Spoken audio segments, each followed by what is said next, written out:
합시다. 책을 가지고 있는 사람들은 저 좀 넘어가가지고 몇 페이지냐면 40페이지를 펴니다. 1단원은 뭐냐면은 총 윤리학 사상 과목이 단원이 이렇게 배분이 돼 있어. 2단원이 동양 윤리거든요. 목차를 보면 알겠지만 3단원이 서양 윤리고 4단원이 사상이에요. 그래서 민주주의, 뭐 자본주의, 뭐 자유주의 이런 걸 여기서 배웁니다. 그다음에 이상국가 뭐 이런 거 여러 가지 생각들, 사상 그러니까 어떤 테마에 대한 그 다양한 사상들을 배우는 게 요거고, 그리고 1단원은 요 2, 3, 4단원에 대한 개괄이야, 개괄. 전체 요약 정리라고. 그래서 1단원부터 어제까지만 해도 다 뽑았었거든요. 다 뽑았는데 이거를 굳이 하는 게 사실 동양사상, 서양사상이 양이 좀 많거든. 윤리학 사상이 약간 상위 티어야. 그래도 그 분량으로 따지면 제일 많은 게 역사고요. 동아시아사, 한국사, 세계사가 분량이 제일 많고요. 그래도 나머지 사탕 과목 중에서는 분량이 좀 많단 말이야. 그래서 어차피 2번, 3번을 다 배우면은 1번은 그냥 알아요. 그래서 이거를 굳이 한 두 타임 정도 잡아 먹어야 되거든. 세 타임, 네 타임까지 잡아 먹을 수도 있어. 시간이 좀 아까운 거야. 그래서 이거를 그냥 하면은 자동적으로 할 수 있을 거라고 생각하고, 그리고 앞에서 내용 별로 안 어렵단 말이야. 내신 공부하면은 2단원, 3단원으로 수업을 들려야 좀 이해가 가는데 1단원은 굳이 내가 안 가르쳐도 혼자 할 수 있을 것 같은 정도 수준이에요. 그리고 뭐 수능에서 나온다 그래도 1번은 안 틀리잖아 원래 다들. 그래서 요거는 그냥 개별적으로 한번 봅니다. 혹시나 개강하고 나서 단과를 진행할 수도 있거든. 윤사에서 인원수 보고 결정이 되는데 그때 내신에 들어가면은 1단원은 그때 해줄게요. 그래서 2단원부터 바로 들어갑니다.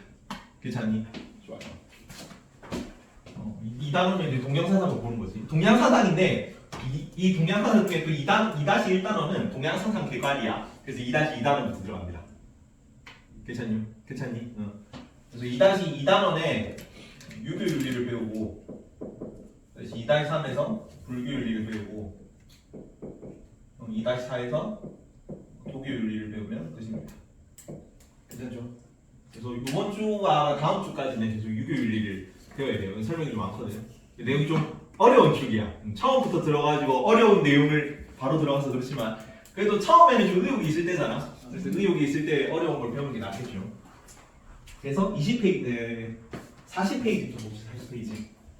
일단은 배경 설명을 좀 할게요. 배경 설명을. 유교하면 어떤 철학자가 떠오릅니까? 보통은 공자님, 맹자님, 순자까지 동맹순의 사상이죠. 왜 이 유교가 갑자기 나오게 됐는지 처음 시작할 때 그거를 배경을 좀 이해하면은 요 맥락을 좀 쉽게 이해할 수 있어요. 내가 지금은 사회 과목만 전문으로 가르치고 있는데 작년까지 역사 가르치고 있었거든요. 중2 역사랑 세계사까지 가르쳤단 말이야. 그래서 그 세계사적 맥락에서 이런 배경들을 좀 보면은 아 이때 시대가 이랬으니까 이런 사상이 나오시구나 라는 게 좀 그래도 좀 이해하기 받아들이기 쉬울 겁니다. 여기는 들어와 있는 내용은 아니야. 그냥 좀 이야기 듣듯이 들으세요. 어차피 외울 내용도 아니고 그냥 대충 옛날 이야기 듣듯이 내용 이해하면서 맥락 따라가면 되는 거니까 적지는 말고 앞에 이제 칠판에만 집중을 합니다. 유교가 처음 나오게 된 게 제자백가라는 얘기를 들어봤니? 제자백가. 제자백가 무슨 뜻입니까? 제자백가. 요 제자는 무슨 제자예요? 모두 제자를 씁니다. 모든 제자. 고구려 역사에서 혹시 제가해이라고 들어봤니? 제가해 들어봤죠? 기타 나오네. 제가해인데 거기 있는 모든 제자, 모든 가들이 모인, 가가 지배자잖아요. 모든 지배자들이 모인 회의를 제가해라 그래. 그래서 고구려 귀족회의가 제가해이지. 여기도 자자가 쯔이라고 하는 중국어로 무슨 유명한 선생님이라는 뜻이야. 그래서 뭐 공자는 공선생님, 맹자는 맹선생님이거든요. 본명 아니겠죠? 자도 붙는 사람들이. 공자는 공구라는 이름이 있어요. 맹자는 맹가라는 이름이 있고. 근데 성 따가지고 공구라는 선생님이 너무 유명한 선생님이야. 그래서 자자를 붙여주는 겁니다. 그러면 이런 유명한 선생님들이 모든 선생님들 얘기하는 거고, 백가는 백은 그냥 일백백자인데 많다는 뜻이에요. 많은 철학 사조들 얘기하는 거지. 뭐 유가, 도가, 무가 이런 거. 그래서 여러 선생님들이 그들이 만든 학파들에 대한 논의를 배우는 파트입니다. 제일 처음. 괜찮니? 이 제자백과가 혹시 어느 시대 때 처음 나왔는지 아나? 점점점 춘추 전국 시대입니다. 여기 세계사 하는 사람 아무도 없니? 세계사 하면은 여기 좀 사상 파트는 날먹으로 먹을 수 있는데 이 설명을 들으면 쓸데없이 세계사 얘기를 좀 합시다. 자, 중국 역사가 있죠. 중국 역사. 중국 역사 처음에 진시황이라는 사람 알죠? 만리장성 만든 사람. 진시황릉 만든 사람. 진시황릉 만들었잖아. 그 뭐 중국 역사 보면 나오잖아요. 뭐 안에서 그 흙으로 만든 막 그 흙으로 만든 토병들 많이 발견돼가지고 이때부터 순장이 없어졌겠구나. 얘네는 사람 직접 묻었다고. 근데 이제 흙으로 만든 토병들이 나오는 거 보니까 이때쯤부터는 순장이 없어졌던 시기겠구나라고 추정하는 그런 고고학적 유물입니다. 그런 거 만든 사람 진시황. 근데 그 진시황이 왜 시황이라고 불리냐면 처음으로 황제란 칭호를 사용해서 시황이야. 그러면은 처음으로 황제를 사용했다는 거는 그 전까지는 황제가 없었다는 거지. 그 전까지는 엄청난 혼란기였기 때문에 막 여러 나라들이 다 분열되어 있었어요. 그게 춘추 전국시대라고 합니다. 춘추는 이제 역사에서 본가을이잖아, 본가을. 그래서 좀 혼란했던 시기, 전국시대는 완전 막장인 시기, 그 정도로 생각하면 됩니다. 둘 다 혼란기인데. 그래서 이 혼란기를 통일하고 최초로 중국 대륙을 통일한 왕이거든요, 시황제. 그래서 내가 처음으로 통일했으니까 내가 진짜 황제야. 그래서 삼황오제 중국 신화상에 나오는 삼황오제에서 하나씩 따가지고 황제라는 친구를 처음 쓴 사람이에요. 그래서 시황제라 쓰는 거지. 진시황. 괜찮니? 그 이전에 혼란기를 보는 겁니다. 이전에 중국 최초의 나라가 은나라라고 있는데 고고학적 발굴 성과는 있는데 뭔가 구체적인 게 많이 안 나와. 우리가 좀 구체적으로 역사를 배우는 거는 주나라 때부터로 이 주나라가 또 둘로 나뉘거든요. 서주 시기랑 동주 시기로 나뉘는데 여기는 이민족 견융족이라는 이민족이 침입해가지고 수도를 한번 옮기거든요. 쫓겨나는 시기예요. 근데 요 두 개가 왜 중요하냐면 주나라가 지방 제도를 실시했던 제도 이름이 봉건제라는 게 있어요. 봉건제는 지방 분권이라는 뜻입니다. 그래서 주나라 봉건제의 특색이라고 하면 서양에도 봉건제가 나오거든. 뭐 중세 유럽 이런 거 봉건제를 배웠을 거예요. 중2 때 교육과정으로 나옵니다. 그때는 쌍무계약적 관계라고 쓰거든. 쌍무계약적 관계라는 용어를 쓰거든. 그래서 신하들이랑 왕이랑 서로 이제 계약을 해가지고 넌 나한테 세금을 바치고 난 너에게 보호의 의무가 있고 군사 원조의 의무가 있고 이런 거예요. 근데 주나라 봉건제의 특징은 뭐냐면 혈연적 봉건제라는 용어를 써요. 봉건제라는 말을 쓴다는 거는 얘 지금 왕권이 약하다는 거예요. 처음 주나라가 처음 만들어졌잖아. 은나라는 거의 뭐 역사상에나 존재하는 나라고. 그래서 중앙 집권이 아직 잘 안 된 시기란 말이야. 그래서 중앙의 행정력이 약하단 말이야. 그래서 지방까지 멀리까지 행정력을 좀 뻗치기가 힘들어. 그래서 지방은 나랑 친한 내 삼촌, 내 사촌, 내 뭐 큰아버지 이런 사람들한테 땅을 떼줘가지고 여기 다스리세요 하는 거예요. 내가 거기까지 행정력을 끼칠 수가 없으니까. 그래서 혈연적 봉건제. 이 혈연적 봉건제가 어느 정도 잘 지켜졌던 시기가 서주 시기야. 동주 시기부터 이게 무너진다고. 그래서 이 동주 시기를 춘추 전국 시기라고 합니다.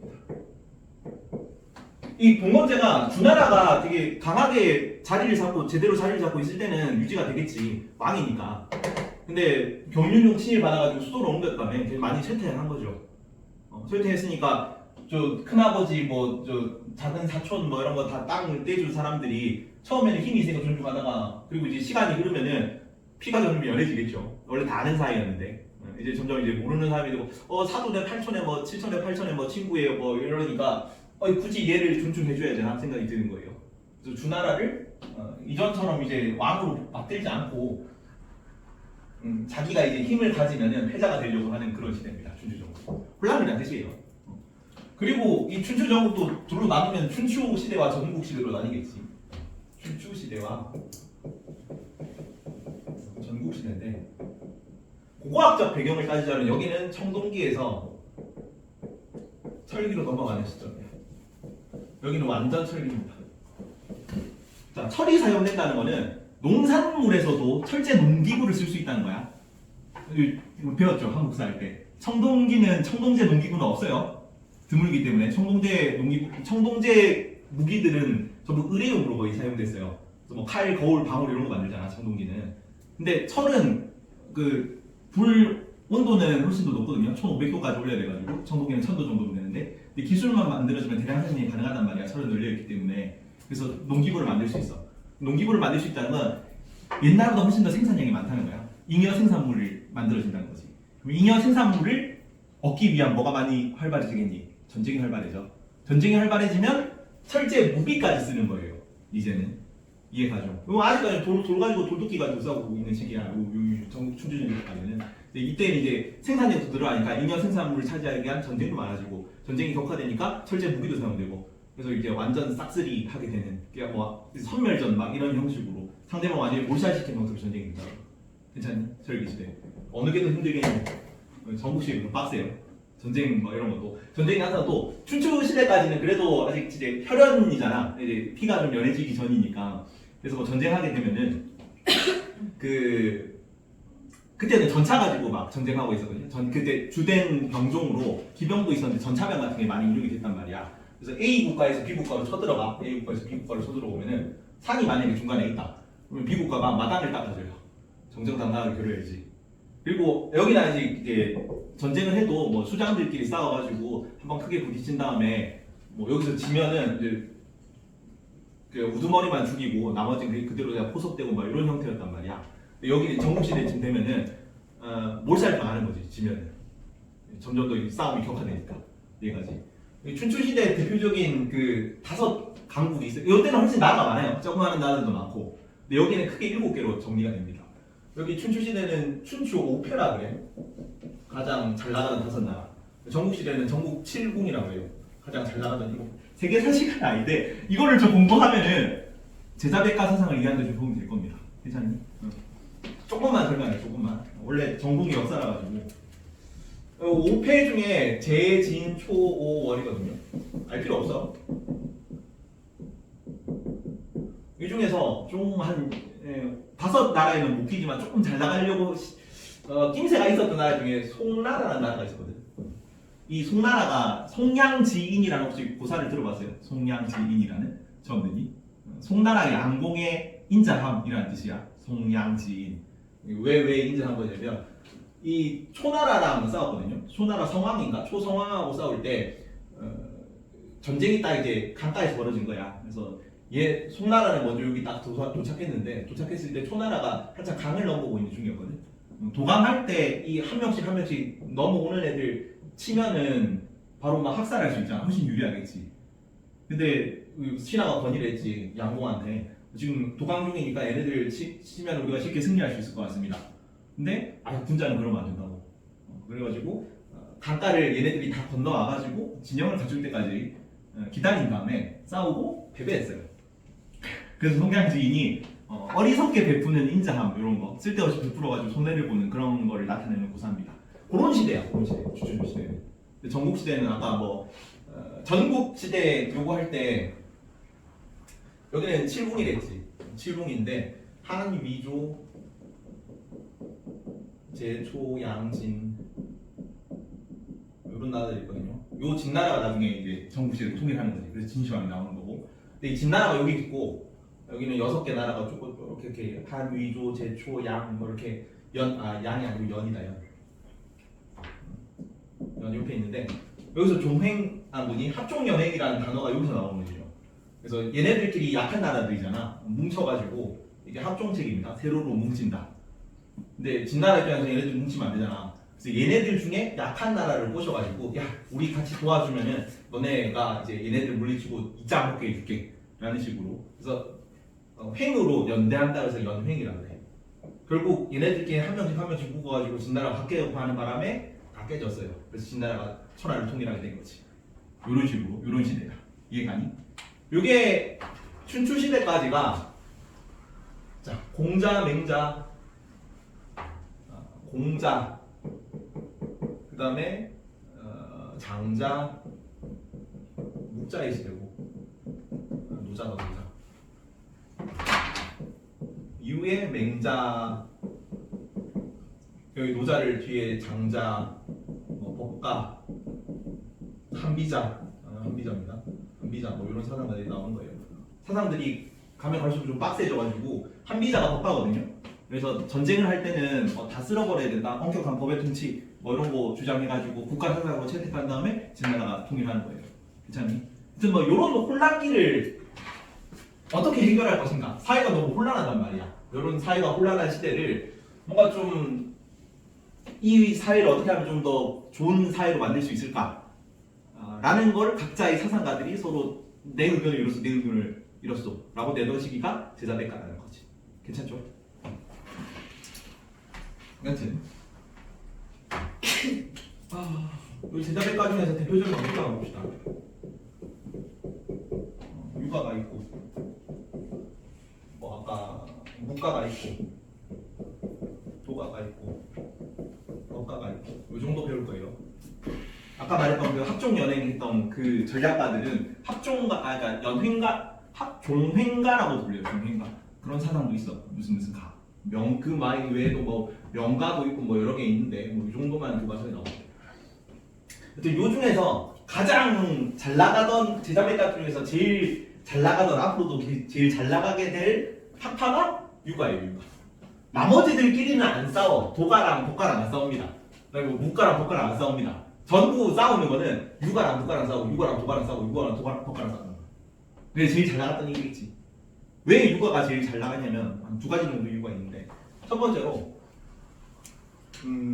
유가는 보수파의 스탠스를 지닌 학문이에요. 그러니까 지배층을 옹호하는 논리로 작동하기 쉽다고. 이해가니? 지금 오늘날로 따지면 국힘당의 사상인 거지. 약간 뭐 이게 자본주의, 국힘당은 자본주의 가깝고 뭐 좀 부자들 뭐 감세해주고 뭐 이런 느낌이잖아. 여기도 여러 사상가들 중에 지배층 입맛에 맞는 사상이었다는 거지, 유가가.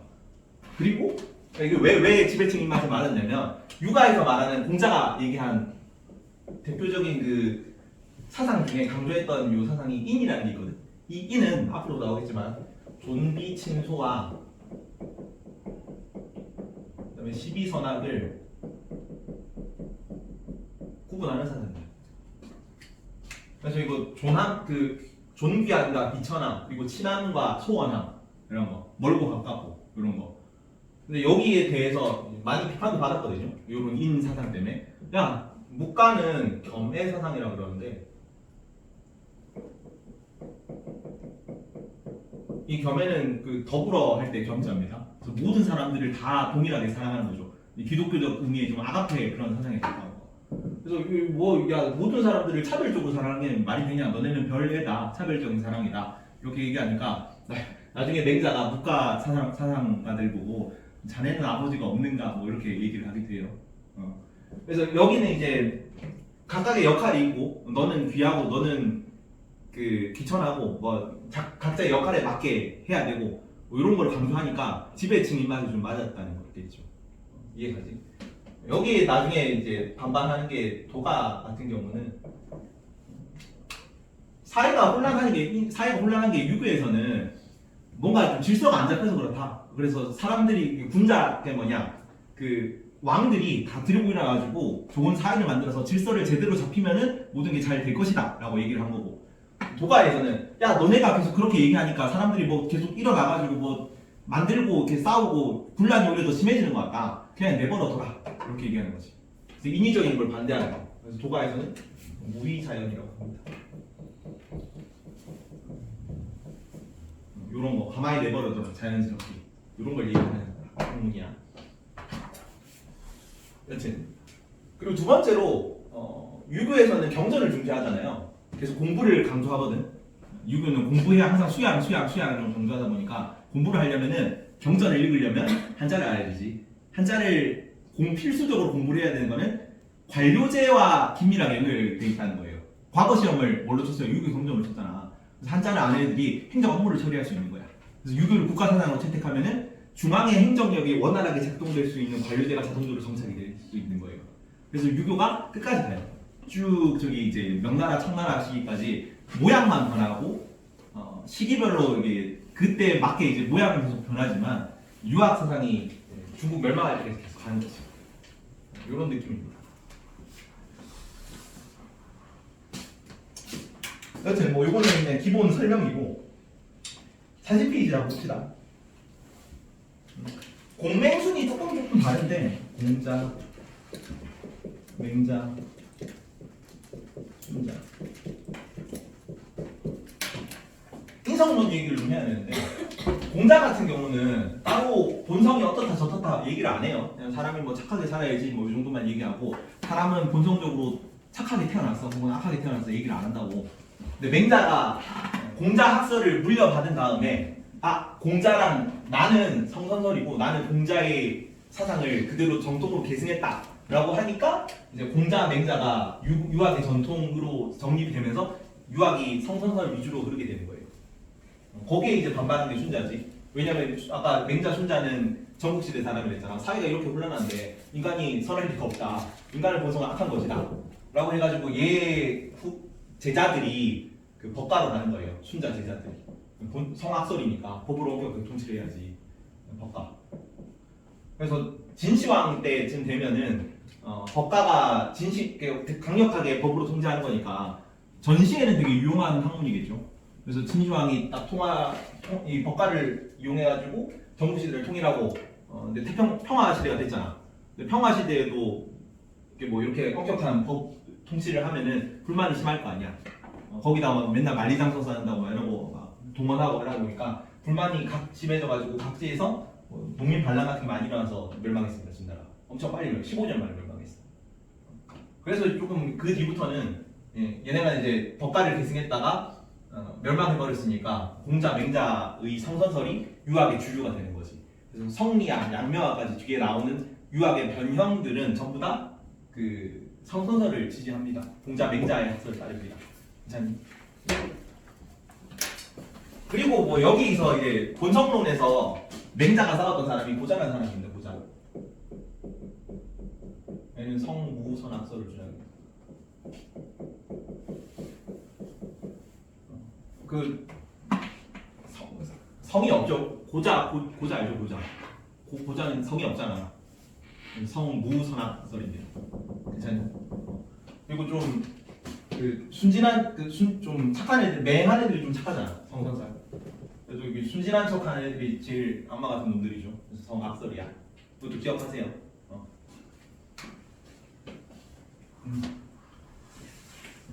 그리고 얘네들이 좀 주요하게 다뤘던 개념들이 있는데 여기는 인과 예, 맹자는 인과 의, 순자는 예거든요.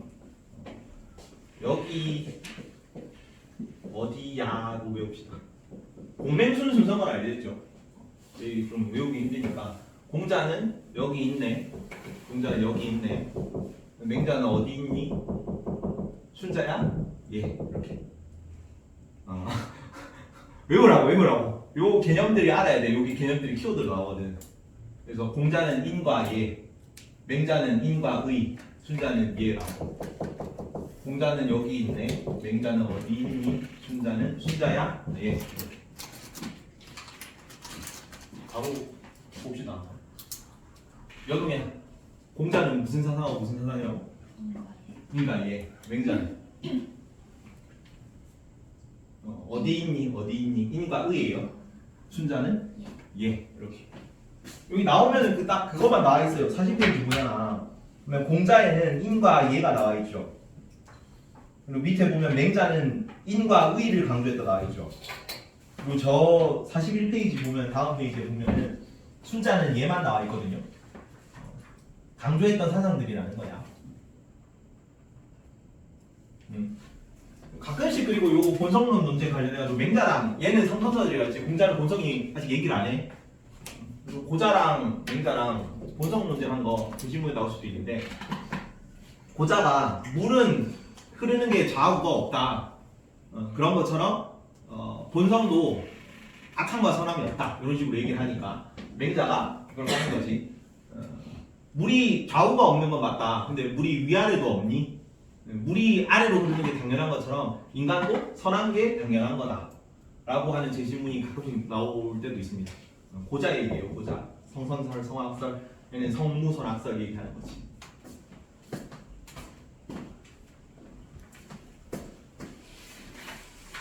그리고 공자가 얘기했던 뭐 대표적인 사회 사상 같은 것도 여기는 아까 각자의 역할을 존비, 친수와 시비선악을 구분하는 거라서 그래서 각자의 역할을 강조해야 돼.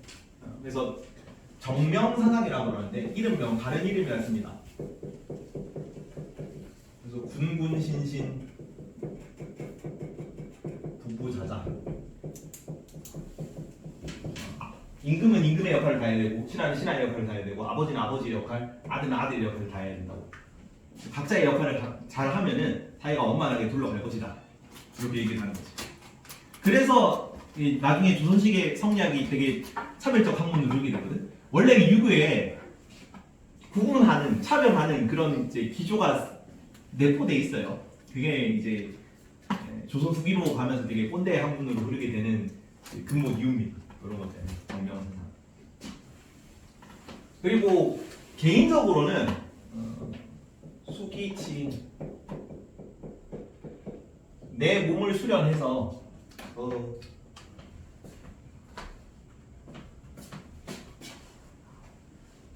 수기이 아닌 내 몸을 수련해가지고 세상을 편안하게 한다는 뜻이야. 여기 사람이 잘 쓰는데 사람들을 편안하게 한다. 내 수련이 뭐죠? 내 수련이. 아까 인이 차별적인 학문이 되는 이유가 공자가 제일 강조한 게 내 스스로에 대한 수행이거든요. 내가 스스로 수행을 잘 하면은 요런 말 들어봤죠? 수신, 제가, 치국, 평천하. 내 몸을 먼저 수련을 하고 그 다음에 가지런할 첫째거든요. 집안을 그래서 가지런하게 할 수 있는 거야. 그리고 그 다음에야 나라를 다스릴 수 있고 그 다음에야 천하를 평안하게 할 수가 있는 겁니다. 그래서 쭉 나부터 이렇게 쭉 시작해서 가기 때문에 점점 범위가 넓어지는 거지. 그래서 요 인이 차별적인 사람이 되는 겁니다. 나부터 이렇게 구별을 하기 때문에. 그래서 요런 걸 통해서 개인적으로는 수기이 아닌입니다. 사회적으로는 이게 확대돼서 어디까지 가야 되냐? 대동사회까지 가야 돼. 지금은 요런 용어를 잘 안 쓰는데 예전에 대학교 축제를 대동제라고 했거든요. 대동제. 여기서 나온 얘기예요. 대동. 크게 같다는 뜻입니다. 모든 사람들이 크게 같아지는 사회야. 행복한 사회야. 괜찮니? 그리고 맹자는 여기서 좀 특이한 게 얘는 역성혁명을 인정해요.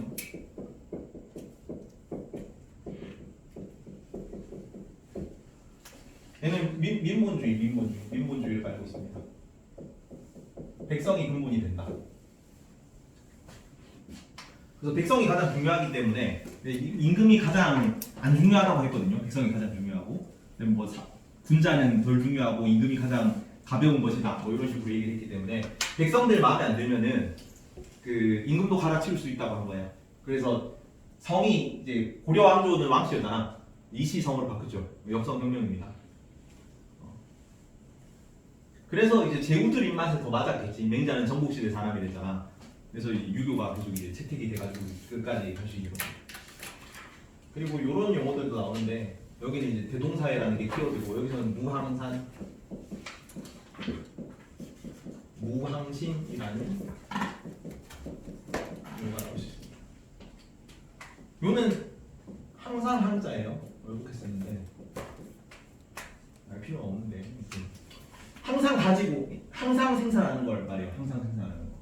그래서 생업을 말합니다. 생업. 항상 생산하는 게 없으면은 항상 가지고 있는 마음이 없다. 내가 가지고 있는 원래 도덕적인 마음, 항상 가지고 있어야 되는 그 마음이 없어진다고. 그래서 경제적으로 최소 생활이 갖추어지지 않으면 인간이 살아가기가 쉽지 않다라고 얘기를 한 게 얘가 얘기를 했어요. 그래서 맹자 제시문으로 좀 더 나옵니다. 무항상, 무항신.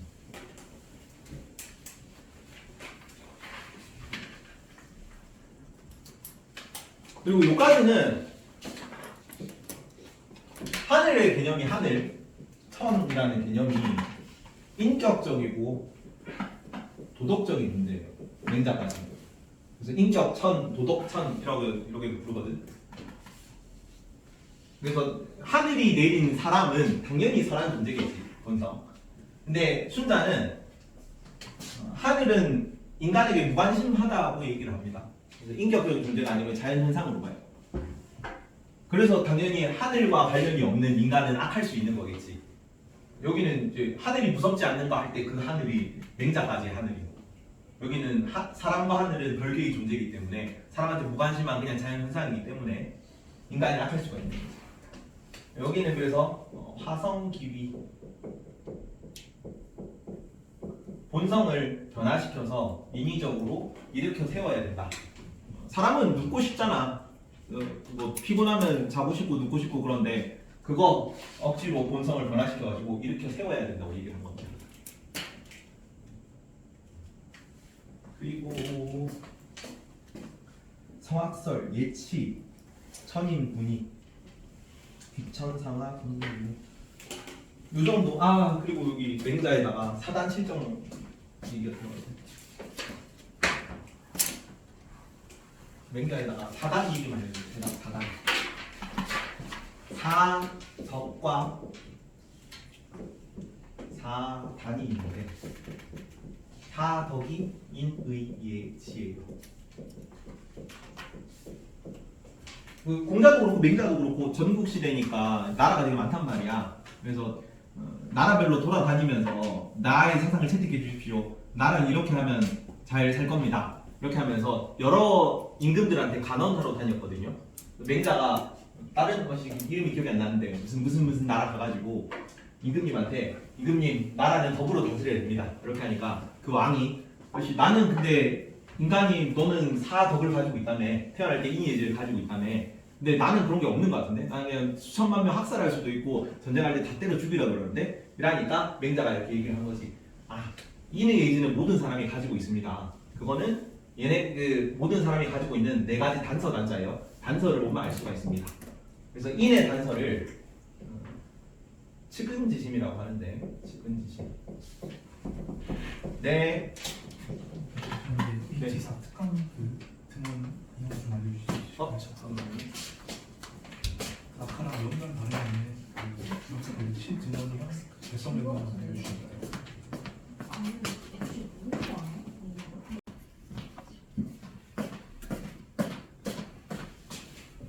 그래서 맹자가 그 왕한테 대답을 한 거지. 모든 사람들이 다 선한데 이거는 그 네 가지 단서를 보면 알 수 있습니다. 그래서 왕한테 이렇게 물어봤었어. 혹시 어린아이가 바닥에 이렇게 구멍이 뚫려 있는 우물이 있어. 우물을 어린아이입니다. 어린아이가 기어가지고 기어가지고 우물에 들어가려고 그러면은 왕은 어떻게 하시겠습니까? 하니까 왕이 그러면은 어린아이를 구해야지 않겠소? 하니까 그렇게 측은하게 생각하는 마음, 이걸 다른 말로 불인지심이라고 해요. 인자가 참은 인자거든. 참을 수 없는 마음이야.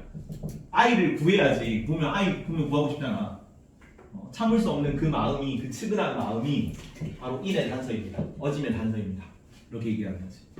그리고 수호지심이라고 그러는데 요 용어들은 다 외워둬야 돼요. 뭔지도 알아야 되고. 부끄러워할 수 있습니다. 잘못을 부끄러워하고 악한 것을 증오하는 마음, 싫어하는 마음이야. 이 잘못을 부끄러워하고 악한 것을 싫어하는 마음이 의의 단서입니다. 의로움의 단서입니다.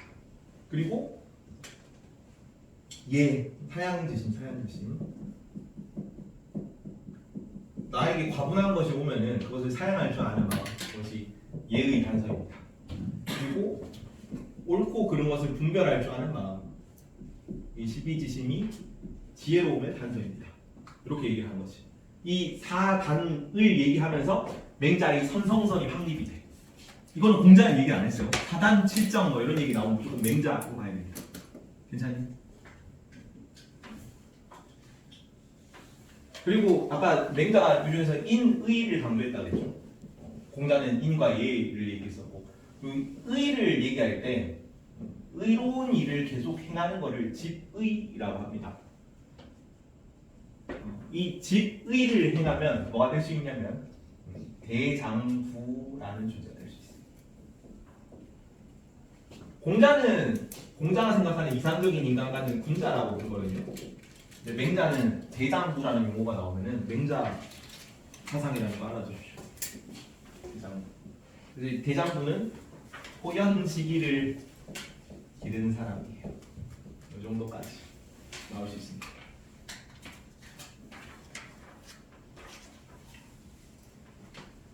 요 내용을 한번 본문에서 볼 시간이 되나?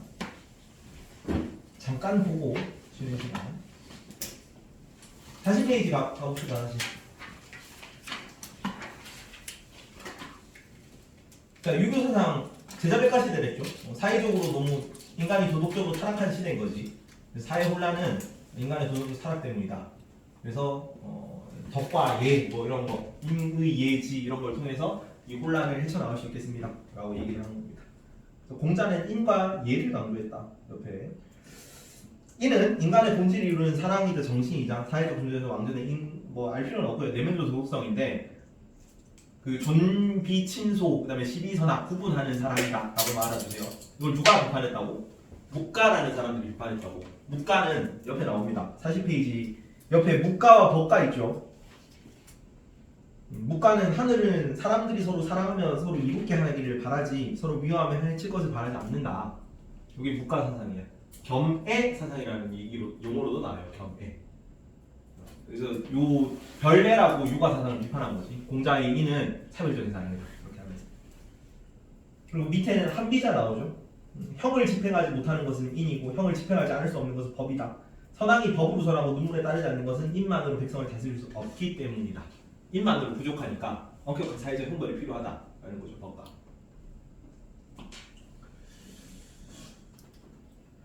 그리고 다시 돌아가서 옆에 이는 효제충서를 요 용어들만 알면 돼. 이게 여기는 기본적인 덕목이다, 구체적 실천 방법이다, 이런 식으로 구분해놨는데 효제충서 전부 다 공자 사상에서 나오는 용어다 정도로만 알고 있으면 됩니다.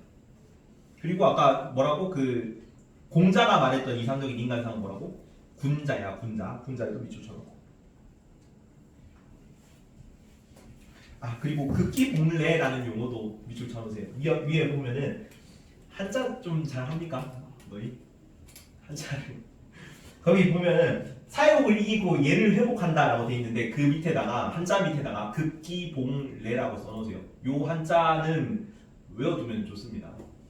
이런 한자를 보면 극기봉래 보면 공자가 한 말이구나 정도로 알아두면 좋습니다. 밑에 나오네. 자료를 보니 공자의 극기봉래. 이기심을 극복하고 예로 돌아가는 것이 인이다. 이렇게 나오죠. 여기까지만 합시다. 하루만이라도 자신의 이기심을 극복하고 예로 돌아가면 천하가 인에 기이할 것이다. 이를 실천하는 것은 자신에게 달린 것이 다른 사람에게 달린 것이겠느냐. 그래서 인과 예를 아까 강조했잖아. 예를 강조하는 분야야. 극기봉래. 내 자신을 이겨내서 졸려도 이겨내서 예로 돌아가는 게 그 인을 실천하는 방안이라고 본 거죠. 5분 쉬고 이어서 시작합시다.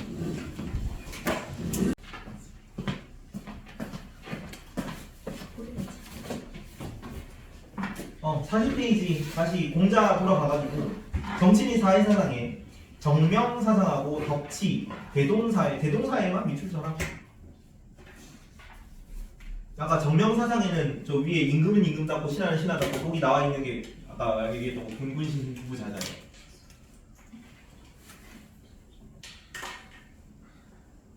그리고 공자의 그 수양 방법은 내 개인이 먼저 수양을 해서 사회로까지 확대되는 거랬잖아.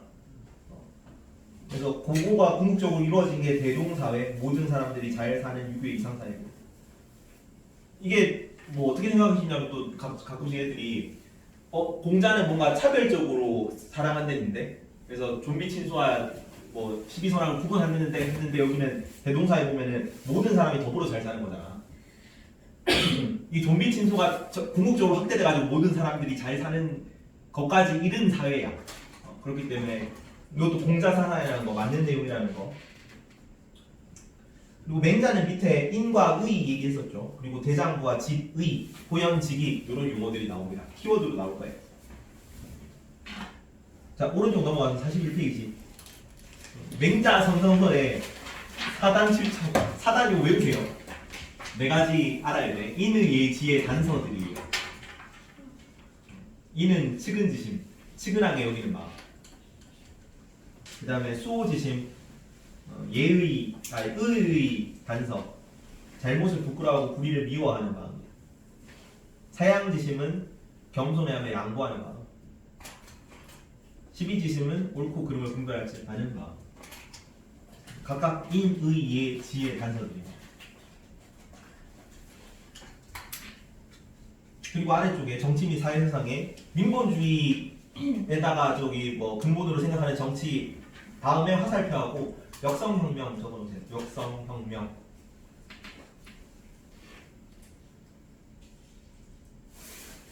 자료로 보는 민본주의의 역성혁명 밑에 거 봅시다. 백성이 귀하고 사직은 국가를 말합니다. 종묘 사직 얘기하는 거죠. 사는 토지신, 직은 곡식신을 말해요. 국가인데 백성이 가장 귀하고 국가는 그 다음이고 군주는 하찮다 얘기하는 거죠. 그래서 그 하찮은 군주가 가장 중요한 백성을 핍박하면은 바꿀 수 있다는 거죠. 다시 위로 올라가서 민본주의. 그래서 나라를 근본으로 생각하는, 나라의 근본을 백성으로 생각하는 것입니다. 그리고 밑에 항산과 항신. 항산은 항상 생산하는 거, 생업을 말해요. 생업. 생업이 없으면 항심을 유지하기 힘들다. 항상 가지고 있던 그 착한 마음을 유지하기 힘들다. 그래서 일정한 생업이 있어야 선한 마음을 유지할 수 있다. 경제적 안정입니다. 최저 생활 보장이야. 최저 생활 보장.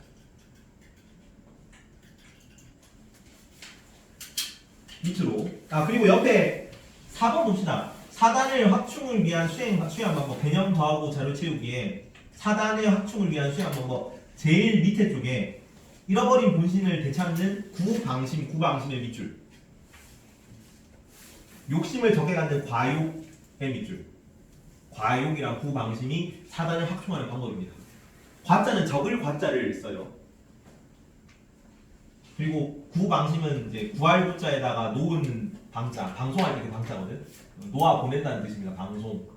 그래서 놓아버린 마음을 다시 되찾는 거지. 놓아버린 내 착했던 원래 순수했던 마음을 되찾는 거게 구방심입니다. 그러면 사단을 다시 되찾을 수 있어, 확충할 수 있다는 거지.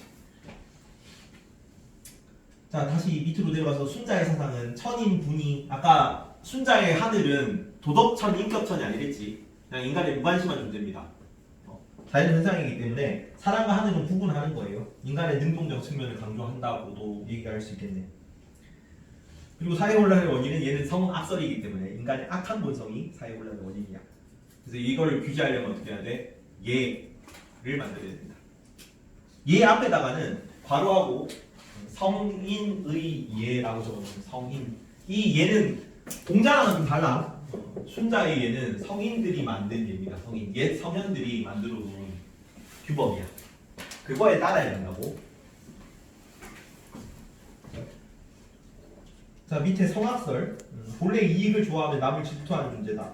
그래서 화성기위 본성을 변화시키고 일어날 기자를 씁니다. 인위적으로 일어나게 이렇게 해야 된다. 내 본성. 본성이 아니구나. 본성을 바꿔서 인위적으로 착한 마음을 일어나게 해야 된다라는 것이. 그리고 그를 위해서 밑에 예치. 예를 도덕규범의 근거이자 통치 표준으로 삼는다. 공자랑 헷갈리면 안 돼요. 예치라는 단어가 나옵니다. 공자도 예를 강조했긴 한데 이 외면적 규범을 얘기한 거지. 그냥 예를 존중하고 뭐 다른 사람 할 때 예의를 지켜야 된다 이런 느낌이지. 예치라는 단어는 순자만 씁니다. 나머지는 뭐 귀천 상하 명확히 구분해야 되고 공자랑 비슷한 거고 이거는 뭐 덕의 유무에 따라 능력에 따라 간접을 맡게 되고 분수에 맞는 제야 분배 이런 거. 그냥 순자는 순자까지 차별적인 그런 사회 규범을 가졌다 정도로 알면 됩니다. 넘어갑시다. 여기부터 좀 어려워요. 앞에는 이제 세 명만 알면 되잖아. 공맹순만 알면 되는데 여기부터는 이제 시기도 다르고 사상도 다르고 비슷비슷한 게 많이 나오거든. 앞에랑도 헷갈리고 뒤랑도 헷갈리고 다 헷갈릴 거야. 일단 유학 사상을 몇 개만 봅시다. 훌구학. 일단 선진유학이라 그래요. 아까 춘추 전국시대를 통일한 게 누구라고요? 진나라라고. 진나라의 진시황이 춘추 전국시대를 통일하는 거야. 근데 춘추 전국시대니까 진나라 전 시대다, 이전 시대다. 그래서 선진시대다 그래. 그 선진시대의 유학, 선진유학이야. 괜찮니? 가장 최초에 있었던 공맹순 사상의 유학을 얘기하는 거라고 생각하면 됩니다.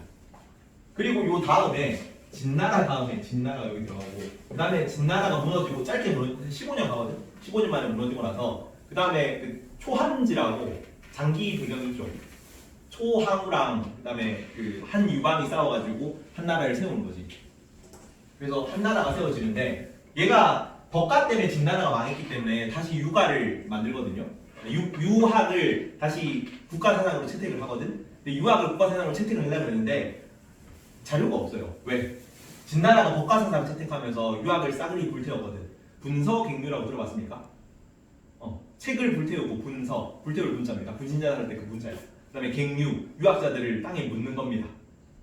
그래서 유학자도 없고 책도 없어. 그래서 한나라가 유학을 국가사상으로 다시 채택을 하려고 그러는데 유학자가 없어. 책도 막 저기 뭐 지붕 위에 숨겨놓은 거 이런 거 다 꺼내가지고 가져오라 그러는데 해석이 제대로 안 되는 거예요.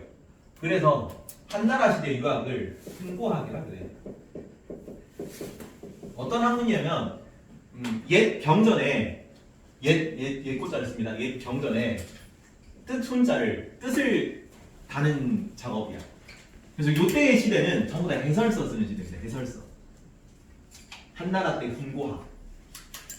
외우고 싶죠? 히읗이잖아. 한나라 때 흥고학. 여기 당나라까지 쭉 밑에 내려갑니다. 당나라 때 과거 시험이 최초로 유교 경전에 채택이 되거든. 그때 오경정이라는 그 과거 시험 교과서가 있어. 여러 해석본 중에 제일 잘된 해석이었던 거지 그거는. 그래서 전부 뭐 자기 나름대로 공자님 말씀은 이런 것일 것이다 라면서 해설서를 쓰는 시대입니다. 흥고학. 괜찮죠? 왜? 바꿀 데 없어졌어요. 분서갱유하면서.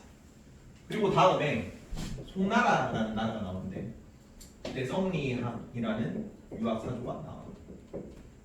여기도 쉽죠? 시읒시읒이자 성리학. 이게 나오는 게 좀 재밌는데 혹시 그 나라 중에 송나라랑 다음에 송요금 원명청 순으로 가거든요. 중국 역사입니다. 생각보다 중국이 한족들이 지배한 역사가 얼마 안 돼. 한 절반밖에 안 됩니다. 나머지는 다 이민족, 위에 북방 유목민족, 오랑캐들이 지배한 역사예요. 이거 뭐 적을 필요는 없습니다, 이거는. 근데 성리학이 왜 나왔냐면은 자, 원래 중국 이거는 파란색으로 이렇게 중국에 큰 강이 두 개 있지.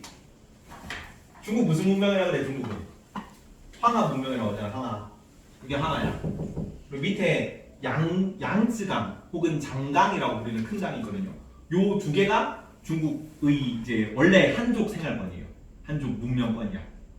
근데 그래서 여기서 원래 처음에 주나라 막 이런 애들 중국에도 4개 수도가 있거든요. 동경, 서경, 남경, 북경 있는데 지금 중국 수도는 어디지? 베이징, 북경이죠, 북경. 그리고 어디서 많이 들어본 것 같은 난징이라는 단어가 있죠. 그게 남경이야, 남경. 그리고 동경, 서경이란 별명인데 요 동쪽에 있는 수도를 낙양이라고 하고 서쪽에 있는 수도를 장안이라고 해요. 또 많이 들어봤죠, 어디서? 요 왔다 갔다 장안과 낙양을 왔다 갔다 하면서 요 이전까지 금나라 이전까지 쭉 한족들이 여기서만 살았어. 여기서만. 그래서 우리는 가장 비옥한 땅을 차지하고 있는 고등 문명이야. 중화 문명이거든요. 중화주의거든요. 그래서 가운데 있는 우리 말고는 다 오랑캐네 하면서 밑에는 뭐라 그러냐면 남만이라고 불러요. 그 밑에 장강 이남을 강남지방이라고 하거든. 강남지방은 예전에 남쪽 오랑캐야. 남만. 서쪽은 서쪽 오랑캐겠지. 서융이라고 부르고 북쪽 오랑캐는 북적이라고 부르고 우리도 오랑캐잖아요. 동이라고 불렀어요. 근데 요 성나라 때 뭔 일이 있었냐면은 위에서 이쪽에 여진족이 나라를 좀 크게 일으켜가지고 얘네들을 몰아내고 한족이 2번 있거든요. 남북주시대랑 남송시계 그 강남 지역으로 쫓겨난 적이 딱 2번 있어. 다시 강남 지역으로 쫓겨나게 된 거지. 금나라가 요까지 다 차지해가지고. 그래서 강남 이남에 남쪽 지역에 나라를 옮겨가지고 남송이라는 나라가 된 거죠. 괜찮죠? 그러면 되게 중국인으로서는 자존심이 상하던 시기입니다. 괜찮지? 그래서 송나라가 정신승리의 학문이라고 생각하면 돼. 정신승리를 하는데 어떤 방식으로 하냐면 현실과 지금 이상이 안 맞죠. 내 이상은 원래 우월한 중화 문명 여기서 이제 그 황하 유역을 차지한 그런 민족이어야 되는데 현실은 남쪽 오랑캐 땅에 쫓겨내려가 있단 말이야. 그래서 현실과 이상을 분리해요. 왜? 현실과 이상이 일치를 안 하니까. 그래서 어떤 개념을 도입하냐면 이기론이라는 개념을 도입해. 이는 근원, 원리 이런 걸 뜻하고 기는 현상을 말합니다. 원리야, 원리. 그리고 요거는 좀 이상주의 뭐 이런 거고, 요거는 현실 같은 거지. 이해나요? 이게 정치적으로 가면 어떤 걸로 가냐면 여기는 군자, 여기는 군주, 여기는 신하, 여기는 적자, 여기는 차남, 여기는 남성, 여기는 여성. 이거는 약간 좀 원리, 이상, 근원 뭐 이러니까 조금 더 좋아 보이잖아. 그리고 이거는 이제 현상, 뭐 현실 뭐 이렇게 하니까 약간 조금 하찮아 보이잖아. 느낌상. 이게 조금 더 존귀해 보이는 그런 느낌인 거지. 그래서 원래 유학이 되게 구별적인 학문이라 그랬죠. 좀비 친소를 구분하는 학문이었잖아. 이게 성리학에 들어와서 더 심해져요. 이와 비를 떨어뜨려 생각되는. 이해가니? 이거 뒤에 뭐 알 필요 없는데 역사 얘기라 가지고 이를 강조한 게 주리론이라 그러고 이황이 이 주리론에 들어갑니다. 우리나라에서는. 그리고 기를 강조한 게 주기론이겠죠, 당연히. 이가 주기론에 들어가요. 그리고 이황의 사당을 물려받아야 되는 남인이거든요. 그리고 이의 학문을 물려받아야 되는 서인이지. 여기까지는 알 필요는 없어요. 역사 얘기라서. 그래서 한남이죠. 한남. 한국 남자잖아. 한남은 주리를 틀어라 이렇게 외우세요.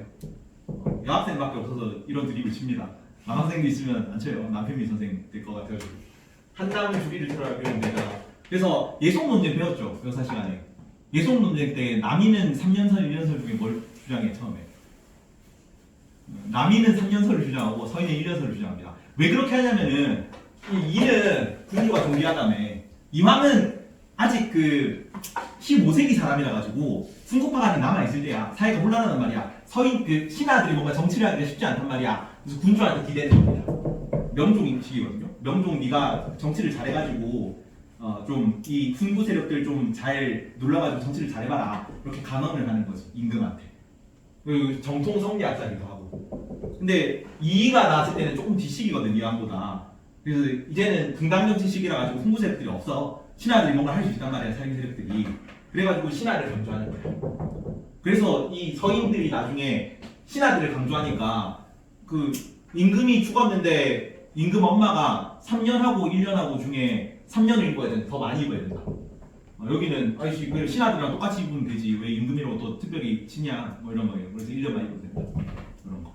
그래서 지금 예속 논제까지 이어지는 얘기입니다. 사실은 예속 논제가 여기서 배우진 않는데 역사는 이런 걸 개념을 좀 이해하면 조금 더 쉽게 이해가 되겠지. 괜찮지? 여튼 송나라가 딱 밑으로 내려오니까 마음이 좀 아픈 거죠. 그래서 자 이는 우리한테 가지고 있다 아직. 현실은 어때? 기는 어때? 오랑캐 땅에 쫓겨 내려와 있잖아. 현실은 좀 인정하기 싫은 거지. 근데 기는 우리가 뺏겼지만 현실은 우리가 밑으로 우리 원래 있던 중화 지역을 뺏겼지만 이는 아직 우리가 계승하고 있는 거지. 정신. 중화의 적성은 아직 우리한테 있는 거지. 왜 정신적인 거니까. 현실이랑 상관없이. 그래서 이기론의 학문이 이때 나와요. 정신승리의 학문이죠. 그리고 요 송나라 때부터 요 이제 강남 지역을 개발하게 되거든. 남북 조선이랑 똑같은데 처음으로 남쪽의 생산량이 북쪽을 넘어서게 돼요. 송나라가 되게 문치주의 나라라는 이미지가 있는 거 혹시 아나요? 군대는 당나라가 멸망할 때 절도사들, 지방 군사 지휘관들의 난으로 멸망했거든. 그래서 얘네는 되게 군사 지휘권 같은 거 되게 약화시키고 문에만 몰빵합니다. 문치주의라고 해요. 그래서 절도사들 다 없애고 황제 중심으로만 모으고 이러다 보니까 계속 이민족을 두드려 맞는 거지. 여튼 그래서 성리학이 이기론이라는 걸 개념을 들고 나오면서 유행을 하게 돼요. 어떤 훈구학 중에 종류인데 되게 이 당시 시대 메타에 잘 맞는 해석이었던 거지. 널리 받아들임을 주면서 독자적인 뭔가 이제 유학의 한 갈래로 자리를 잡게 됩니다. 괜찮니? 그 다음에 명나라 시기에 양명학이라고 있어요. 이건 더 쉽죠. 왜? 명이잖아. 명나라 시기는 양명학 더 외우기 쉽죠. 여기는 시읒은 성리학, 히읗은 분고학, 히읗 이렇게. 자, 명나라는 오래간만에 송유근 원나라까지 그 몽골 멸망하고 나서 오랜만에 한족들이 다시 이제 중원을 통일한 거예요. 그리고 우리나라 조선시대랑 겹칩니다. 명나라 시기. 괜찮니? 이제 전부 다 중원을 다시 명나라가 차지했잖아. 굳이 구분할 필요가 없지. 이랑 기가 구분할 필요가 없잖아. 현실과 이상이 일치하는 중이잖아. 그래서 성리학이 조금 사그라들어요. 근데 지배층에서는 계속 성리학 가지고 과거 시험 보고 관료 뽑고 있었기 때문에 성리학이 지배층에서는 주요 출세 수단이었거든요. 근데 지배층이 명나라 중기부터 좀 타락하기 시작해요. 황가 정치가 시작되면서 성리학이 제 기능을 못한다. 그래서 밀란 같은 거 많이 일어나고 그래서 성리학이 사회적으로 좀 비판을 많이 받아요. 그리고 경제적으로 어떤 일이 일어나냐면은 아까 강남 지방으로 쫓겨내려갔잖아. 송나라가. 그러면서 이 강남 지역이 사실은 개간이 굳이 따지자면 처음에 강남 지역은 우포늪 비슷해. 우포늪. 거의 뭐 열대 아열대 지방이거든요. 개간이 안 돼가지고 막 밀림이 우거져 있고 뭐 이렇게 뭐 늪지대고 습지고 이러단 말이야. 근데 호텔은 있는 거지. 여기를 잘 개간을 해가지고 농사 지을 수 있는 땅으로 만들면은 되게 덥고 습하고 그 에너지가 많은 지역이기 때문에 농작물만 자라면 엄청 많이 자라는 거야. 그래서 남송 시기에 쫓겨내려가지고 이쪽 지역을 다 개간을 하거든. 그래서 남송 시기부터 이제 북쪽의 생산량을 남쪽이 넘어서기 시작해. 그래서 명나라 시기에 다 통일했대잖아. 이 장강 하구가 상업 중심지로 건설을 합니다. 여기 생산량이 많으니까. 이쪽 교통 편한 지역이잖아. 바닷길이랑 강길이랑 뚫려 있으니까. 그러면서 이 경제적으로 뭔가 부유한 계층들이 사회 실세로 좀 자리를 잡게 돼요. 그러면 원래 성리학에서는 성리학에서 오랑캐랑 자기를 구분하는 논리가 이거거든. 성리학에서는 공부를 해야 돼. 막 모름지기 선비는 군자는 중하는 쟤네는 오랑캐고 공부를 안 하니까 오랑캐고 나는 공부를 했으니까 나는 군자다. 이렇게 논리를 짜는 거죠. 그래서 항상 선지후행 먼저 알아야 돼. 공부를 해야 돼. 왜? 모든 사물들의 본성이 있는데 이 본성은 이라 돼요. 이 본성 성이 곧 이입니다. 그래서 성 즉 리의 학문이라 성리학이야. 이 본성을 알려면 먼저 공부를 해야 돼. 그 다음에 행할 수 있는 것이 이게 성리학의 논리입니다. 근데 지금 이제 장사로 돈을 번 신진 세력들은 신흥 세력들은 공부 안 했죠. 별로 마음에 안 들 거 아니야. 그래서 양명학에서는 지행합의를 그러거든. 이제 알기만 하면은 그냥 행하는 것 자체가 아는 거야. 우리는 이 지는 양지입니다. 양지. 우리는 타고난 고든 올바른 지혜가 있기 때문에 이 양지만 제대로 확충을 하면은 그냥 그거 그대로 행하면 그게 옳은 일이야 라고 하는 거지. 그러니까 책 안 읽은 사람들 입맛이 좀 맞겠죠. 그리고 이제는 뭐 굳이 뭐 이상과 현실을 일치시킬 필요가 없다고 했잖아요. 중국어를 한족이 다 중국을 통일했으니까. 그래서 요 양명학이 새로운 메타로 떠오르게 되는 거지. 명나라 시기쯤 되면. 이해가죠? 명나라 다음에 혹시 무슨 나라 만들어졌는지 아는 사람? 명나라 다음에 청나라라는 나라가 여진족이거든요. 똑같이 금나라 세웠던 그 여진족이 만든 나라라서 처음에 청나라 이름이 후금이었어. 근데 후금이 병자호란 거치면서 우리나라 정묘호란 병자호란 거치면서 나라 이름을 청으로 바꾸죠. 그래서 명나라 다음에 청나라인데 이 청나라 시기 유학을 보증합니다. 자, 유교는 기본적으로 구별하는 학문이기 때문에 한족들을 좋아하는데 이민족들은 별로 안 좋아해. 그래서 몽골 시기에도 처음에 과거가 없습니다. 후기에 원나라가 통일했을 때도 그 몽골 후기쯤 되면 다시 과거가 생기는데 처음에 과거를 다 없앴다고. 그래서 청나라가 당연히 별로 마음에 안 들죠. 성리학, 중고학 이런 거. 약간 중화 문명 이런 거 얘기하는 거. 그래서 사상적으로 검증하는 작업을 빡시게 하는데 그거를 문자의 옥이라는 정치적 사건으로 드러나는 거죠.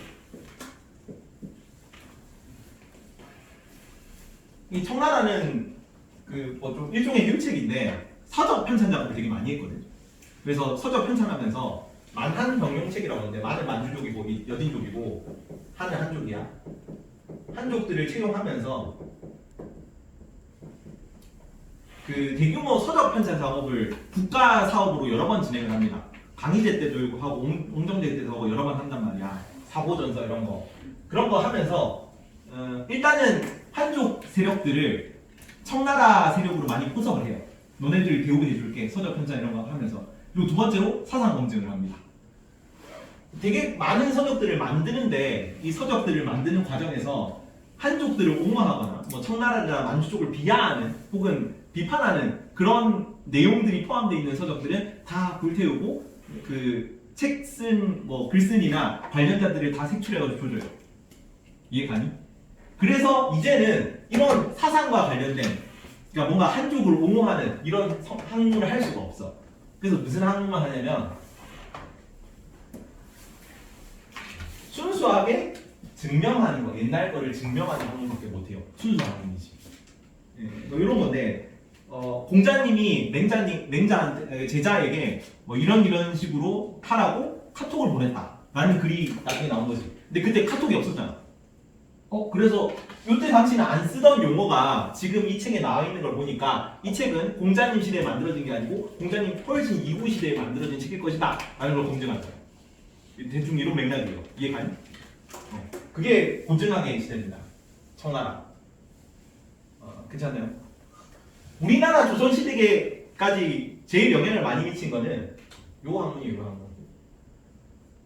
그래서 우리나라 성리학이 이제 이황이들이 막 이황이 이런 애들이 막 들어와가지고 특히나 조선 후기에 송시열이라는 사람이 있거든. 성리학 교조화의 이제 선봉장 같은 사람인데 아까 그 유명한 선생님들을 자자를 붙인다 그랬지. 쯔이라고. 근데 우리나라에서 유일하게 자자를 붙이는 사람이 있어. 그게 송시열이라는 사람. 송시열. 조선의 송다입니다. 학문적으로는 사실 이 사람이 되게 유명한 사람은 아닌데 이황이가 훨씬 학문적으로는 대단한 사람이지. 근데 조선 후기는 서인들의 세상이에요. 서인, 노론, 벽파 뭐 이런 식으로 가는데 이 노론들의 영수야 송시열. 그러면서 이제 학문적으로는 조금 그렇지만 정치적 위상 때문에 얘가 자자를 받아. 그러면서 이 교자를 붙이는 뭐 종교라는 거는 성인이 있어야 돼. 종교가 되려면은 성인이 있어야 된단 말이야.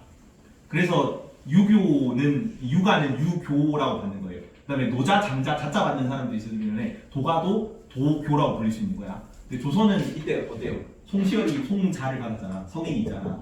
그래서 이때부터 조선 후기 성리학을 성리학의 교조화라고 해요. 종교화된다. 그러면서 아까 말했던 뭐 차별적인 학문들이 쭉 내려오면서 유교가 꼰대화되는 거지. 그래서 송시열 별명이 유교 탈레반입니다. 유교 탈레반. 종교화됐다는 거예요. 교조화는 종교상의 신조를 뜻합니다. 교조는. 그리고 양명학은 우리나라에 들어왔는데 그 이황이 양명을 까거든요. 왜? 주의 선생님이랑 다른 말을 하니까. 그래서 성리학의 대가인 이황한테 비판받아가지고 양명학은 우리나라에서 크게 자리를 못했어. 대신에 강화학파라는 소론 적을 필요는 없어요. 이건 안 나옵니다. 나올 수도 있겠다. 강화학파.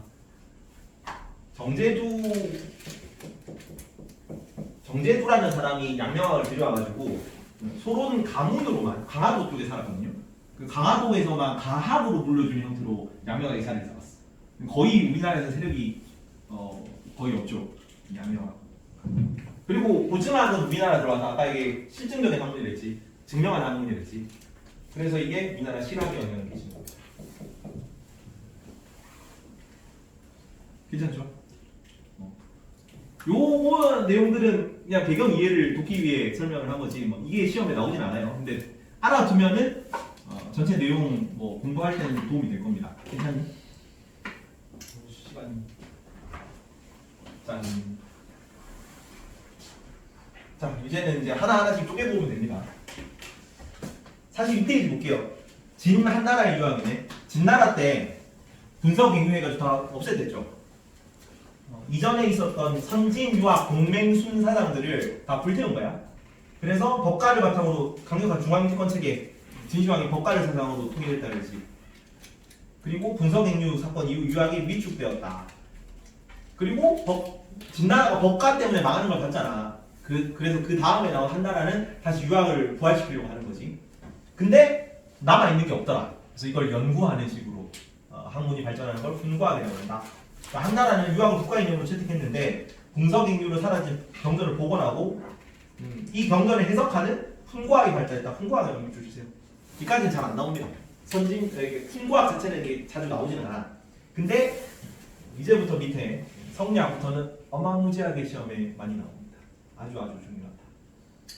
자, 성리학. 아까 같이 설명했으면 좋았는데 까먹고 설명 안 했는데 성리학이라는 거는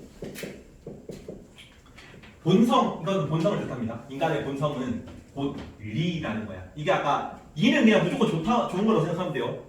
근원이랬잖아. 그래서 이 근원이 곧 인간의 본성이고 당연히 좋고 선하고 뭐 이런 거겠죠. 인간의 본성은 선하고 뭐 요런 학문이다 라는 거지. 그래서 성증리. 근데 양명화 같은 경우는 이 리는 어디에 포함되어 있는 개념이면은 성은 신이라는 개념에 포함되어 있는 개념이야. 신증리. 이것도 미리 한번 봅시다. 심에는 성과 정이 있는데 조금만 어려운 얘기 할게요. 자, 신통성정이라 그래요. 심이 곧 성과 정과 통한다는 거야. 괜찮니? 이 성도 두 개로 나뉘어요. 본연지성과 기질지성으로 나뉘거든요. 정은 요까지 나올 수 있어. 요 정도는 나올 수 있습니다. 이거는 적어주세요. 정은 사단과 실정으로 나뉘는 거지.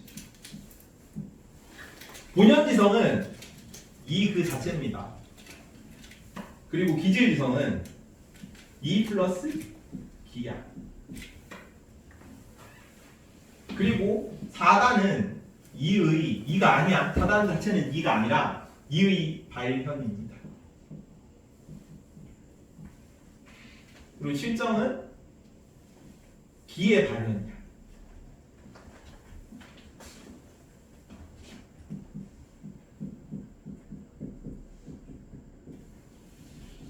근데 여기서 뭔가 좀 안 맞죠? 기질이성은 2 플러스 기인데 실정은 2 플러스 기의 발현이 아니라 그냥 기의 발현이잖아. 이거 나중에 해석 때문에 이황이랑 이랑 싸우는 걸 우리가 배울 거예요. 얘는 그냥 깔끔하게 내려가면 된단 말이야. 근데 여기 이제 좀 뭔가 빈칸이 있네. 이 기질이성이 바로 실정에 연결이 안 되네. 그래서 성리학에서는 좋은 거랬죠. 좋은 거. 이 성은 본연지성이 약자입니다. 사실은 기질성은 포함 안 하는 개념이야. 인간의 본성은 이가 발현된 것이다. 이 본성이 곧 리다 같은 거다. 본연지성이다 라고 보는 거. 근데 양명학에서는 이거를 구분을 안 해. 이와 기를 구분을 안 하고 성과 정을 구분을 안 해. 그냥 심이야.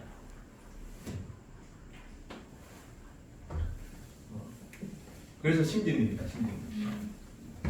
이것도 나중에 시간이 되려나 모르겠다. 잠깐만. 신통성정, 경세로. 이것도 나중에 뭐 다른 데 본성이 있고 없고 사분의 본성이 있고 없고 이걸로 조금 더 얘기를 해야 되는데 시간 나면 합시다. 시간 나면. 그래서 성리학은 성증리, 양명학은 심증리 정도로만 일단 알아두세요. 왜? 자, 성증리, 인간의 본성이 곧 이치라는 의미다. 다시 42페이지로 돌아갈게요. 성리학. 자, 이기론 아까 얘기했죠. 이는 근원이자 도덕 법칙입니다. 기는 이가 현상으로 드러나기 위한 재료이자 힘이야. 그러니까 기가 이제 세상이 표현되는 방식에 가까운 거예요. 예를 들어서 뭐 내가 뭐 사랑하는 사람이 있을 수도 있잖아. 사랑하는 사람이 있는데 이 마음은 겉으로 드러나지 않잖아. 그래서 사랑하는 사람한테 뭔가 이제 에르메스 백을 사다 주면 사랑하는 마음은 긴 거고 에르메스 백은 긴 거지. 괜찮니? 그리고 뭐 전기 막 이렇게 있는데 전기가 얘를 불 들어오게 하는 거잖아. 근데 이 전기는 눈에 안 보이는 거잖아. 걔가 2예요. 여기 드러나는 뭐 저 핸드폰 그다음에 여기 불빛 이런 건 다 긴 거지. 드러나는 현상인 거지. 이게 어디랑 비슷하냐면은 나중에 이데아론을 배울 거거든. 서양 철학 배우면은 플라톤의 이데아. 플라톤이 얘기한 게 미리 뭐 얘기를 하자면 우리가 지금 세상을 바라보는 거는 그 어떤 근원적인 세계의 그림자에 불과하다는 얘기를 해요. 그래서 우리가 동굴을 다 감옥에 아니 동굴 속에서 밖을 내다보지를 못하고 동굴 벽만 바라보고 있는 제수들이야.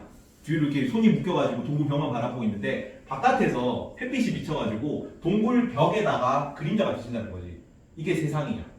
그리고 원래 있던 그 세상의 실체가 이데아고 우리가 보고 있는 이 현상이 세계인 거지. 이게 이고 원래 있던 세상의 본체가 이고 지금 우리가 보고 있는 드러나는 현상이 기예요. 그리고 이는 뭔 얘기를 하냐면 달빛이 물에 비치잖아. 물에 비치는 달은 여러 개잖아. 여기서도 달이 있고 저기서도 달이 있잖아. 물마다. 근데 그거는 드러나는 현상이고 그거는 기고 달은 인 거지. 이런 얘기를 하는 거예요. 그리고 모든 전제는 이와 기가 결합하여 나타난다. 그리고 이와 기는 두 개의 경우가 나오는데 이기 불상 잡 그리고 이기 불상 리. 여기 잡은 작종할 때 잡자입니다. 섞일 잡자야. 여기 이는 이탈할 때 이자입니다. 떨어질 이자야. 그래서 이와 기는 우리가 어떤 뭐 아까 말했던 이상적인 그런 근원 원리하고 예를 들어서 책상이잖아. 책상이 있는데 이 책상은 무언가를 올려서 공부를 하는 대상이죠. 그런 개념은 이야. 근데 이 드러나는 책상이 뭐 쇠 책상일 수도 있고 나무 책상일 수도 있잖아. 이거는 기인데 이 앉아서 공부하는 그 물건이라는 책상의 개념과 지금 이 드러나는 이 나무 책상이라는 현상 자체는 떨어질 수가 없는 개념인 거죠. 이해 가니? 이게 자, 현상과 원리가 드러나는 거에서는 구분이 안 된다는 거예요. 항상 이게 우리가 이 의자잖아. 의자인데 내가 지금 이렇게 앉잖아. 의자야. 의자가 되는 거지. 이해 가니? 그게 개념이라고 개념. 이게 인데 드러나는 방식이 다른 거예요. 이거는 같이 무조건 가는 거야. 일단 이거 무조건 그리고 이 떨어지지 않는다. 이게 불상리. 그래서 항상 같이 있는데 근데 같이 있음에도 불구하고 근원과 현상은 서로 구분이 돼야 된다는 거예요. 이게 근원은 현상의 주제는 하는데 섞여서 나오는 건 아니라고. 이게 이기불상 잡이라고 해요. 그래서 이와 기는 같이 있지만 떨어질 수 없지만 서로 섞이지는 않는 존재야. 괜찮습니까? 개념이.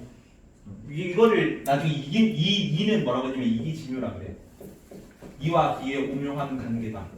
그래서 이기불상잡 서로 섞이지 않는다. 이기불상리. 여기부터 상하이 어려워지는데 되게 추상적인 개념들이 많이 나올 거야 이쪽에서. 일단 한번 봅시다.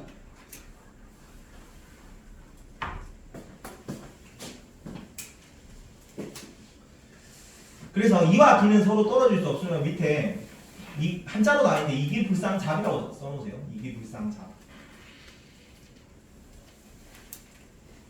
동시에 서로 뒤섞일 수 없음. 다시 이와 기는 서로 떨어질 수 없음에다가 이기불상리라고 적고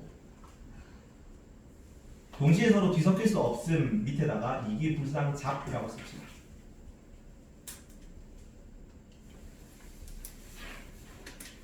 자, 그리고 이는 근원이랬죠. 그래서 모든 사람들의 본성은 다 하나로 통해요. 이는 모든 걸 관통하는 근원 혹은 원리이기 때문에 이는 하나인데 드러나는 현상들은 그 이가 나눠진 거지. 아까 달빛은 달은 하나인데 여러 물에 비친 달은 여러 개로 나눠져서 나타나는 거잖아. 그것을 2, 1 분수라고 합니다. 이는 하나인데 서로 나눠져서 나타난다고. 본래 하나의 태음만 있는데 이것은 만물의 각각에 풍수되었다. 이런 표현도 나올 수 있어. 그 태극이 2인 거지. 2. 밑에 이일 분수란 자료 분석의 이일 분수란 이치는 하나지만 형상은 나뉘어 다르다는 뜻이다. 하늘에 발을 바라보는 사람 뭐 그렇지 발 그 자체는 변하지 않는다.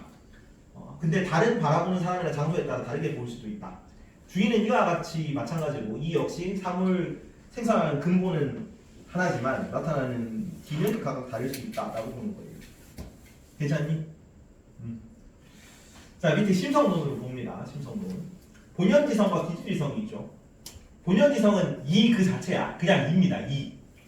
하늘로부터 받은 순수한 선한 본성이야. 그러면 사람들은 악한 행동을 하면 안 되겠네. 혹은 모든 이가 모두 같다며 이는 하나라며. 근데 왜 드러나는 사람들의 생김새나 혹은 드러나는 사람들의 성품이나 행동은 다 다른 것인가? 기가 달라서 그래요. 그래서 본연지성을 싸고 있는 기의 모습을 기질지성이라 그래. 그래서 기질지성이 2 플러스 기인데 이 2가 본연지성입니다. 이해 가니? 여기서 조금씩 어려워져. 좀 헷갈리죠? 그리고 이 신통성정, 마음은 성과 정을 주재한다. 이 성이 본연지성과 기질지성인 거지. 그리고 이 본연지성과 기질지성이 드러나는 방식이 아까 4단 7정이 나와. 괜찮니? 이해갑니까 지금? 따라오고 있어요? 연우 괜찮니? 뭐가 한 번만 더 설명합시다. 아까 여기 한 건데 심이 있고 여기가 성이고 여기가 정이야. 이 성이 본연지성하고 기질지성으로 나눠진 거 알겠지? 그냥 성리학에서 원래 그냥 성이라고 하면 본연지성 얘기하는 거지. 근데 여기 이랑 기를 구분했다며 이기론 얘기하고 있잖아. 그래서 사단 사람이 아까 선하다고 생각하는 4가지 단서 아까 뭐였지? 사단이 기억나니? 식은지심 그 다음에 뭐 수호지심 사양지심 십이지심 이 4가지 단서가 2로부터 발현이 된다며. 근데 7정은 뭐 어디서 온 거야? 이 개념이 하나 만들어져야 된단 말이야. 그래서 기를 넣어가지고 본연지성을 싸고 있는 기의 모습 그래서 기질지성이라는 용어를 만든 거야. 개념을 만든 거야. 그래서 얘가 7정이 되는구나 라고 얘기를 하는 거지. 얘는 이 성은 본성을 뜻하는 거고 이 정은 감정을 뜻하는 거예요.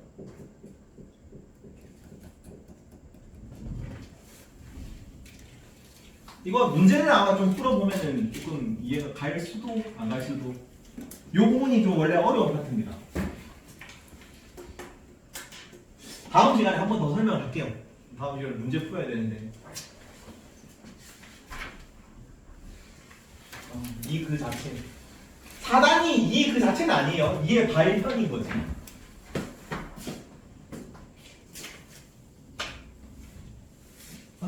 그래서 심이라는 개념이 성과 정을 주재한다는 거예요. 성은 본성이고 정은 감정이라 그래서. 그래서 이런 용어가 나올지 모르겠는데 이 성은 미발심이라는 용어를 쓰기도 하고 정은 기발심이라는 용어를 쓰기도 해. 여기는 아직 미자입니다. 아닐 미자입니다. 아직 발하지 않은 마음이에요. 왜? 둘 다 심이니까. 괜찮니? 발현이 안 된 심이야. 그래서 미발심이라는 용어를 쓴 거고. 여기는 정은 이미 발현이 된 거지. 이가 발현이 된 게 사단이라네. 그러면은 이미 기자를 써요. 기성세대 할 때, 기성품 할 때 그 기자입니다. 그래서 이미 발현이 된 심이야. 괜찮니? 둘 다 심이라는 거만 알아두세요. 그래서 나중에 양명학에서는 이 성과 정을 구분 안 하고 이와 기를 구분 안 하기 때문에 그냥 심입니다. 심. 자, 성리학에서 여기는 본연지성을 공부를 해서 알아야 되거든요. 근데 이 본연지성이 없으니까 공부할 필요가 없는 거지, 양명학에서는. 그래서 그냥 심만 알면 돼. 마음에 이미 뭐 지혜가 다 들어가 있어. 그래서 지혜는 합이 된다고. 이 부분이 원래 좀 어려워요. 개념이. 첫 시간보다 들이다 막 들이부어서 미안한데. 다시 심통성정. 그래서 어차피 성과 정은 전부 다 심이라며. 심이 주재하는 거야. 그래서 마음이 성과 정을 주재하고 포괄한다. 심이. 성은 마음의 본체다. 정은 마음의 작용이다. 라는 용어로 나올 수 있다. 그리고 성리학은 이제 공자 맹자를 계승한 학문이기 때문에 기본적으로 인간은 선하다고 봅니다. 성선설이야. 그래서 수양을 할 때 밑에 나오는 단어를 좀 알아둬라. 존천리 고인욕은 천리, 이거 이입니다. 이. 천리를 보존하고 인욕을 제거해야 된다라는 거야. 존천리, 천리에 거하면서 인욕을 제거한다. 존천리 고인욕. 그 밑에 존양성찰은 양심을 보존하고 나쁜 마음이 스며들지 않도록 성찰해야 된다라는 거지. 자, 그리고 거경은 마음을 바르게 경에 거하는 걸 거경이라고 해요.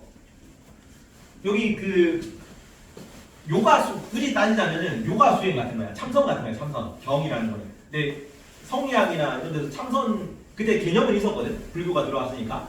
근데 참선에는 용어를 쓸 수는 없잖아. 유학인데. 그래서 그거랑 비스무리한 개념을 성리학적 용어로 만들어. 그게 경이야. 참선하는 상태입니다. 마음에 나에 대해서 집중해가지고 내 몸과 마음을 바르게 하는 상태야. 경. 그 경에 거하는 걸 거경이라고 해. 그러면서 그 상태에서 뭐라는 거야? 이치를 탐구하는 거야. 그게 거경 국립입니다. 이치를 공부하게 한다. 그리고 마지막으로 경물치지. 격은 바로잡는다는 뜻도 가지고 있고요. 궁구한다, 탐구한다는 뜻도 가지고 있어. 여기서 탐구한다는 의미로 쓰입니다. 거경공리가 양명학에서 나오거든. 양명학과는 용어가 좀 달라요, 뜻이. 그래서 격은 여기서는 궁구한다는 뜻으로 사물을 탐구하여 지혜에 이른다라는 뜻입니다. 공부한다는 뜻이야, 공부한다. 성리학의 경물치지는 공부한다는 뜻입니다. 그래서 수양용, 전천리, 고인용, 등장신자, 거경공리, 경물치지 이런 용어들이 나오면 성리학에 관한 겁니다.